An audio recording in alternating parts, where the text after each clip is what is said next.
கோவையில் rotaract club of Erode college of law சார்பில் போதைப் பொருட்களுக்கு எதிரான விழிப்புணர்வு நிகழ்ச்சி நடைபெற்றது. ரேஸ்கோர்ஸில் உள்ள மீடியா டவர் முன்பு விடியல் என்ற பெயரில் இந்த நிகழ்ச்சி நடைபெற்றது.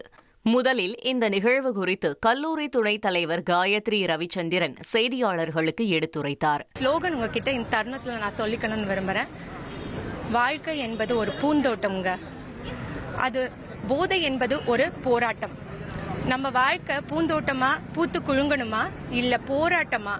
போதைங்கிற ஒரு அடிமைக்காக நம்ம இது பண்ணி போராடணுமா அப்படிங்கிறது உங்க கையில தான் இருக்கு. ஈரோடு சட்டக்கல்லூரியின் மாணவர்களும் ரோட்ராக்ட் மாணவர்களும் NSS ஈரோடு சட்டக்கல்லூரி மாணவர்களும் சேர்ந்து அமைதியான முறையில் மீம் பண்ண போறோம். மிகவும் சத்தமாக பண்ண போறோம். Say no to drugs.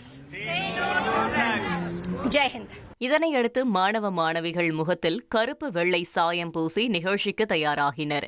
தொடர்ந்து போதைப் பொருளுக்கு எதிரான விழிப்புணர்வு பதாகைகளையும் அவர்கள் தயார் செய்தனர்.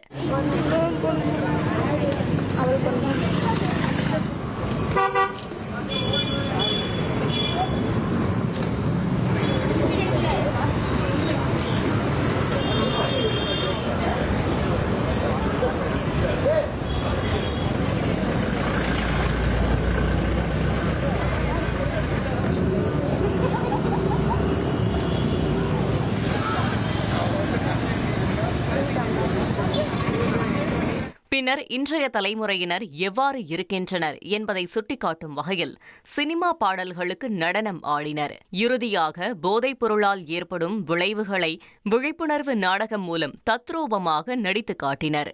இதனையடுத்து அனைவரும் போதைப் பொருளுக்கு எதிராக உறுதிமொழி எடுத்துக் கொண்டனர்.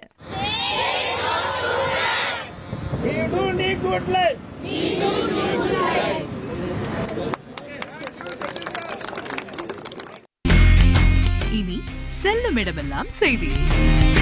தந்தி டிவியின் வாட்ஸ்அப் சேனலை ஃபாலோ பண்ணினா செல்ல இருக்கும் இடமெல்லாம் செய்தி. இதோ QR கோட் இப்பவே ஸ்கேன் பண்ணுங்க, ஃபாலோ பண்ணுங்க.